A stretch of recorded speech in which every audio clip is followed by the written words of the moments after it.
Welcome, everybody. I am Jo Worthy, and this is the Worthy Women Movement author interview series for Rising into Greatness. And I'm actually been interviewing all the authors of this incredible book. And today we have the wonderful Diane Garland. So welcome, Diane.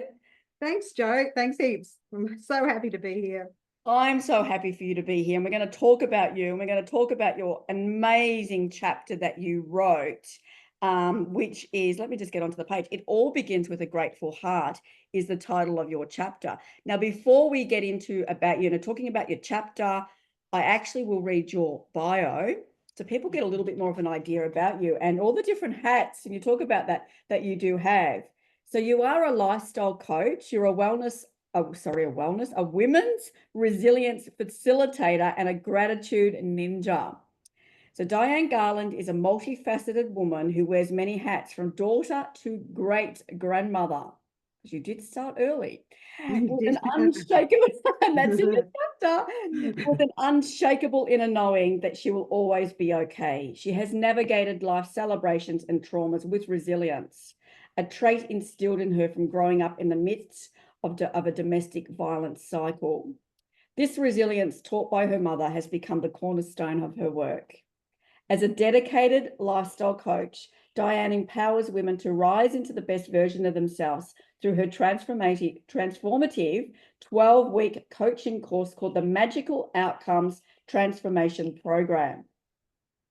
Drawing from both her coaching expertise and personal experiences with deep grief, she also offers a concise 6-week course called Recipe for an Abundant Life, and fosters a supportive community in her Facebook group where she believes that it all begins with a grateful heart, which is the title of your gorgeous chapter. Diane's passion lies in helping others to find their way through life's darkest days, guiding them towards a life of abundance and resilience. And first of all, Diane, I want to congratulate you and for being an author in this book. No, what an absolute honor. Yours was one of the chapters where you need your tissues.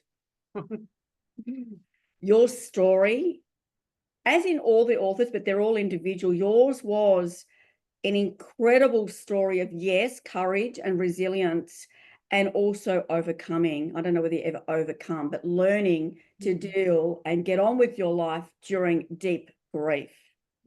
You started your life, the family was, and it's all in the book, and you had this sort of fairly happy life to begin with, and then all of a sudden things went pear-shaped. You'll have to read the book, read the chapter to know exactly all the other bits if you're listening to this. So things went a bit pear-shaped, and and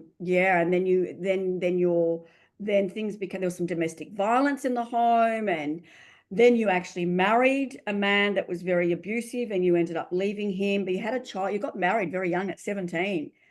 16 or 17, your first child was at 17? 17. Yeah, so you were a very young mum. That's why you're now a great grandmother, because you're a very young mum. That's right. And, you left that abusive relationship, and you were actually in a state for quite a few years. I know that you say in your book at least 5 years.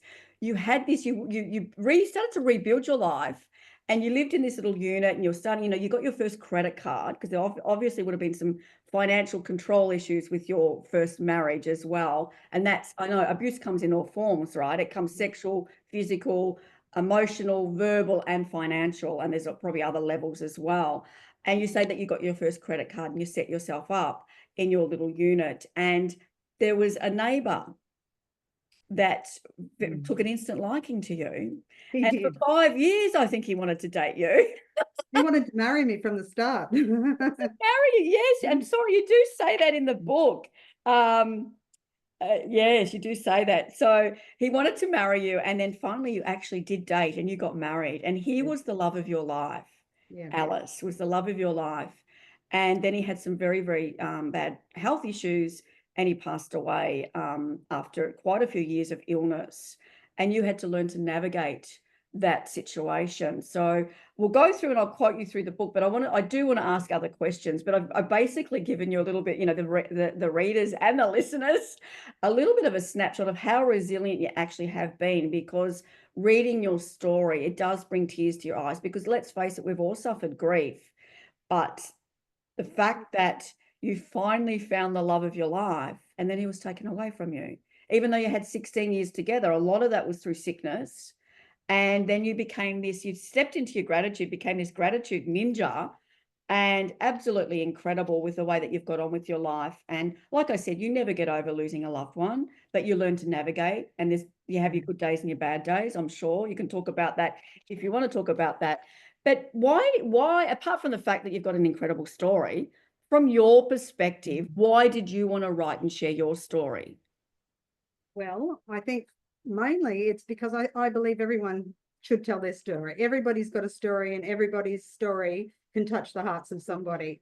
And I really feel like that my story can touch the hearts of many people. And through putting it into a book form, it's the person who's reading it now, but it might not be now. In 10 years' time, someone just might pick up this book, and all the stories in there can make a difference to their lives. So that was the reason for putting it into a hard written story. Yeah. And it is such an incredible story. There's a couple of chapters in this book, in this anthology. I was calling it analogy yesterday. Anthology, I'll get the word out. I laugh at sometimes my own pronunciations. There was a couple of chapters, yours included, where you do need your tissues, because you know there's a lot that you've dealt with, and losing the love of your life, my goodness. But going back to your childhood, and it must have been so difficult for you when your family and your home life changed so dramatically. So do you want to talk about that? Yeah, I won't go deeply into the story, but certainly when my fairy tale, childhood, that was my childhood was perfect to start with, and then everything went upside down. And it was really difficult for me as a young person to get my head around of what was really going on. And so I became, as the book will tell you, a very rebellious, naughty girl. And I didn't really know what to do. So that's how I dealt with it. But through all of that, I did see it back then with my mum and her resilience of how she coped getting through. And, right up to this day, I still have memories of the resilience that my mother's taught me. She's 90 next birthday, and still she stands there, and I still see that resilient, strong woman. Yeah, and I guess that's what got me through is her resilience, feeding off her resilience. And I think tapping into yours. Don't just Yeah. your resilience. I think that your mother's been a great role model with as far as resilience, but this is your resilience that I want you to be proud of as well. You say in page 68 of your chapter, what was there to go home to anyway? My fairy tale life was gone, forever gone. And I didn't know how to get from where I was to anywhere else. And that's when you were 16 years of age. So you can imagine how it must have felt for a 16-year-old. Like you're already going, all the hormones are kicking in, and like it's a really, really difficult age. It can be a difficult age, and to have to deal with your whole life, your family life changing in so many different ways. And yeah, it's great that you actually were able to come out of it and with so much resilience, really, because it wasn't just that was just the sort of the tip of the iceberg to what you were going to experience. So then, which really leads me to the next question. What was it like to find yourself in your own domestic violence situation? Because your mother had been, you didn't say that, you say that in your book, but your mother, through not your father, but through the next partner, was beaten up and in front of you. And then you married a man quite young. You had your first baby at 17. What was it like to then find yourself in that domestic violence situation? I think well, when I met my husband, when I was obviously very young, and we were in love, and I just had this dream that I was going to get married and create that fairy tale life again. I didn't really expect that we'd end up in that same situation. But, when I look back at it now, it was absolutely awful, because I didn't know any other way, didn't know any way out. But we'd both grown up in domestic violence cycles, and we were just living out the script that we both knew. And eventually, we did just know that we were no good together, and it's just the way it was. But it was awful to wake up one day and realize I'd become somebody I didn't want to be. Yeah, because there was all that greatness. We talk about rising into greatness. There was all that greatness within you that you hadn't yet explored. And you say in your book, so you're married for 21 years, because after 21 years, I finally left for the last time. I enrolled in TAFE. I got my first credit card in my name, and I moved into a little unit. You say, I didn't really know who I was. I had been been a lost and disregarded teenager. I had been an abused wife and a terrible mother who put her children in danger. All those years I thought, I was a good mother. So it's interesting because you say in your book, not only were you beaten up and abused, your children were too, and you left many times and you ended up in shelters. And then after the 21 years, you finally left for the last time. Yeah. So, attached to that is, can often be a lot of mother guilt too, can't it? Because but it's so, and I speak to a lot of women because I've been through it myself as well. And my heart goes out to any woman that's been in that situation, but it's easier said than done to just pack up and leave. And there's so many other things going through your mind, and you talk about it so eloquently, so beautifully in your chapter. But, where was I going with that? I think there's so many different layers, and it's interesting too that when you've actually witnessed, I don't know what the actual research is on this. I'm not a researcher, but I'm sure someone could do some research on the exact figures. If you grow up and you witness abuse in your family, what are the chances of you actually attracting it in your life? If you've been abused or bullied, it can certainly attract either the bullies or the abusers. And I think we have to break that pattern. And then you did break that pattern dramatically because you really spent 5 years finding yourself. And were you single in those 5 years? Yeah, I was single in those 5 years. Yeah. I was dating Ellis on and off throughout that time. And I even at one stage packed up and moved, like I think it was 400 kilometers away, only to find that he'd moved around the corner. So he was intent on marrying me in the end. But I did have time. I'm so grateful for that time that I had on my own. I had my youngest daughter, and one of my boys was still with me at that stage. But I did have time to find myself and find what I found. I learnt gratitude. That's where gratitude first came into my life. It was the only way that I believe that's where my recovery started. Yeah. Yeah, you actually say on the same page, on page 69, I'm grateful that I have a pillow to put my head on. Thank you, God, for this pillow. Because that was a really, difficult time in your life where you were trying to sort of, recover from, 21 years of a marriage. Then I'm sure you had some happy moments, but predominantly it was abusive, right? And then you've witnessed your mother, and there's a lot of fight and flight responses can happen after that trauma as well. But Yeah. You really started to change at that time. It came in more later, which we can talk about, Yeah. to really, really step into that real and connect with that power of gratitude. It's funny because I said in one of the other interviews, because I talk about gratitude a lot. I used to talk about it more when I did more personal development work. And people would give you that eye roll when you mention gratitude. And I go, yeah, you can roll your eyes. I said, yeah, that gratitude thing, because gratitude is so powerful. Yeah, I agree. Yeah. Absolutely.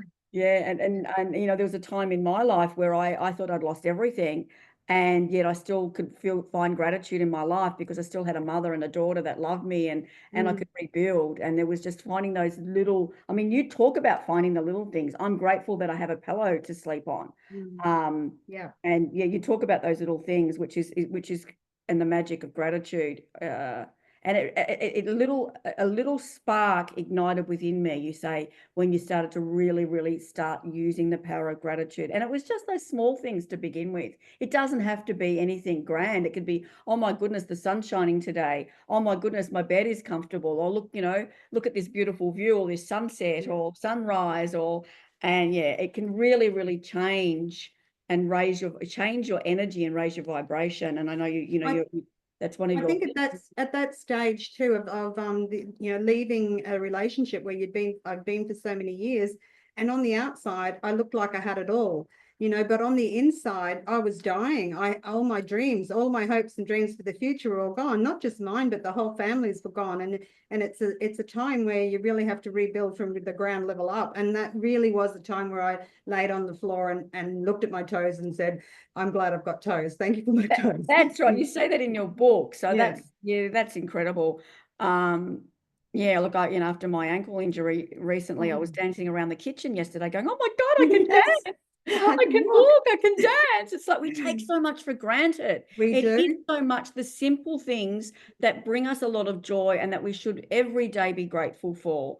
But yeah, I love the work that you do around gratitude. I really resonate with it. So how do you hold any resentment towards the people that hurt you? No, I didn't. And that was part of the recovery as well, is learning not to hold any resentment against any of those people. Like, we were all just a product of our experiences in life. Yeah. And we do make a choice to just move on. And I made that choice just to move on. And it's funny how when I made that choice to hold no resentment, some of those relationships just healed themselves. Yes, yes. I have to quote this bit of your book on page 70.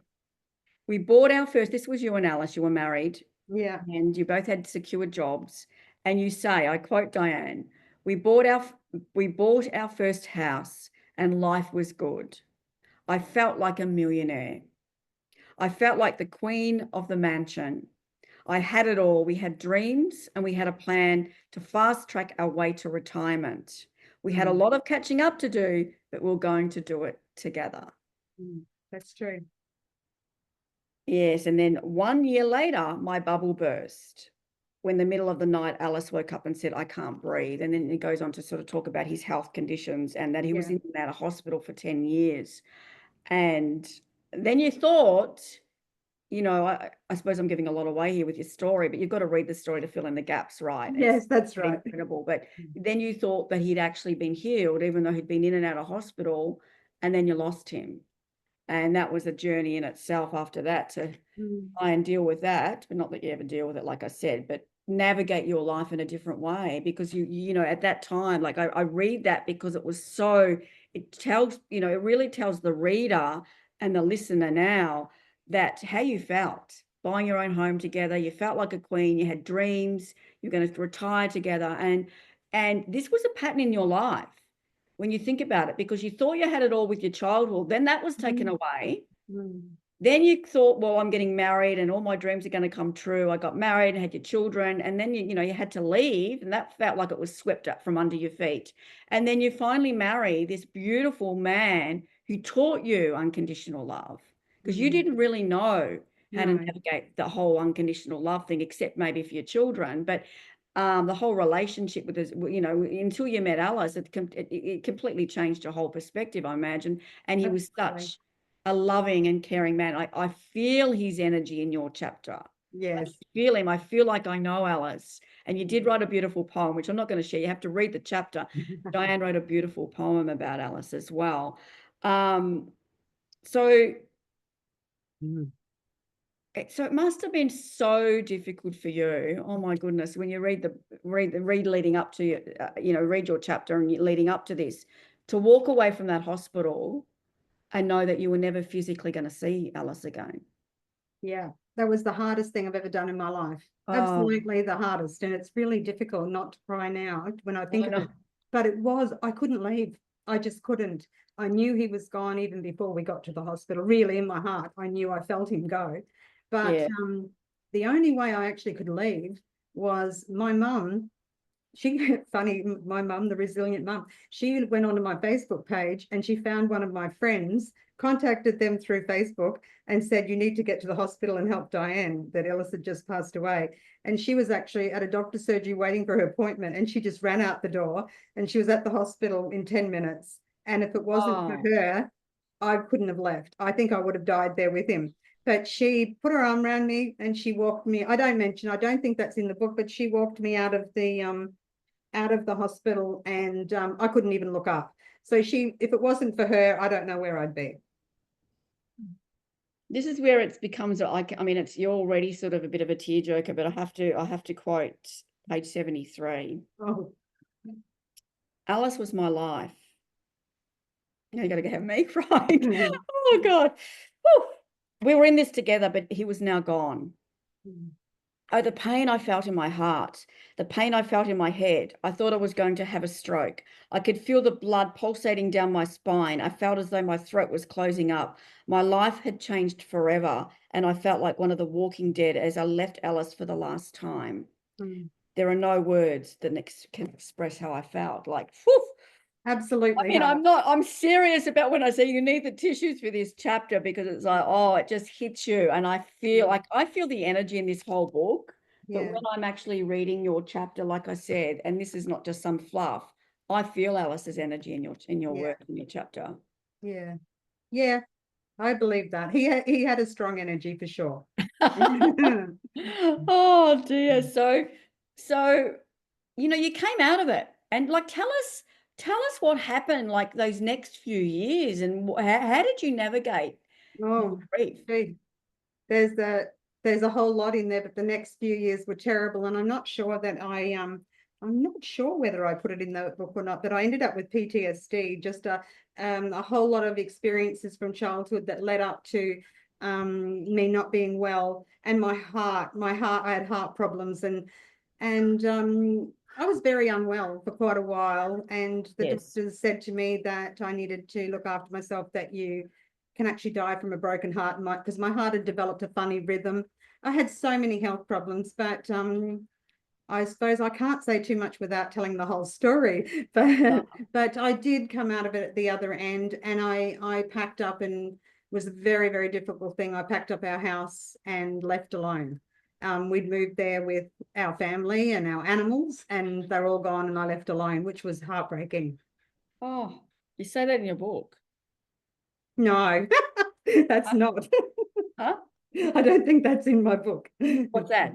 That story that I left alone. I don't think that's in there. No, we no, you say our dreams and goals we were planning to achieve in our life together were gone. My career was at an end. My children had all left home, and even the family pets had all Yeah, gone to heaven. My heart was broken, and all I could do was cry myself to sleep. So you yeah. get even though you didn't specifically say that, you're alone. I was alone. Yeah. There I were we get people. There were people that were family at a distance because nobody lived close by. But when you're in that state of grief, it's really hard to see the people who are there. You're locked inside yourself. It's and it's and really Yeah, and the interesting thing is, and people get really uncomfortable with dealing with someone who's grieving. Some people would turn their back on you because they didn't know what to say, and yeah. sometimes it's like, isn't some humans right? Really, like sometimes you don't have to say anything, or No. you could just sort of give them a smile or Yeah. a hug or shake their Yeah. hand. Are you okay? Is there Yeah. anything I can do? But Yeah. people get so uncomfortable, don't they? They do, they do. And I did lose, I lost people that were friends where I lived there. They did exactly that. They'd see me and turn their head or across the street because they just didn't, I know that they didn't know what to say, but it didn't help me any. But No, it's like that's when you feel like that's when you need people the most, even if it is just a smile or a hug, yeah, even if you're completely speechless. but I do understand now that that's how some people have to deal with things because they can't cope any other way. It's just people, it's all Yeah, about differences, but it it didn't is. help me. Definitely didn't help me at the time. Yeah. No, but yeah, people are just uncomfortable with dealing with someone's, it's almost like they feel they're sort of being compassionate in a way because they feel for you so much and they're so uncomfortable about your grief, but they just don't know what to say or how to handle it. No, Yeah, no. but at the time it's not good. So yeah, you talk about the 5 stages of grief: denial, anger, bargaining, Mm, depression, and acceptance, and you went through all of those. absolutely, absolutely. Yeah. But what I do love, and I've actually we've got a little branding quote that you can use because this is the quote that we spoke about that you can use. I learned that if you choose to focus on negative things in your life will always be negative. If you focus on stress, you'll always be stressed. But when you focus on what you do have and take time to accept what you have now rather than what you've lost, you'll be able to find a little happiness. Mm, right. So, what an incredible attitude, like after all your loss and your grief, and really, really stepping into so much resilience. What an incredible attitude that you have. And that shines through your chapter as well. It really does. So, what's next, Diane? What's next for you? What's next for me? Well, I have a book of poems that I'm hoping to publish. I'm very blessed to have a loving partner now, Pete, and we have a lot of plans for adventures and things for the future. And I'm writing another program for my women's resilience group. I have a group over at Coolum Hearts, and I'm writing another a program about purpose. So that's my next thing for next year. And I think Great. it's going to be a big year. It's going to be a great year. Oh, I think it is too. So I'm looking forward to seeing what you do. I really am. And what, I've been asking this question to the authors. If you could give, you have a lot of wisdom, but if you could give to anyone listening to this interview, if you could give one bit of advice, What would that be? Well, I'm sure you know the answer to that is make gratitude a priority, because if you don't make gratitude a priority, then your mind is going to set about finding all the negative things that it can tell you. And I firmly believe that your future begins with a grateful heart. Well, it does. And you finish off by saying in your chapter, when you find yourself struggling with life's ups and downs, let me remind you that you can rise up. You can rise into your greatness. And that's what this whole book's about. And you are a beautiful example with everything that you have gone through in your life to rise up in your courage and your resilience.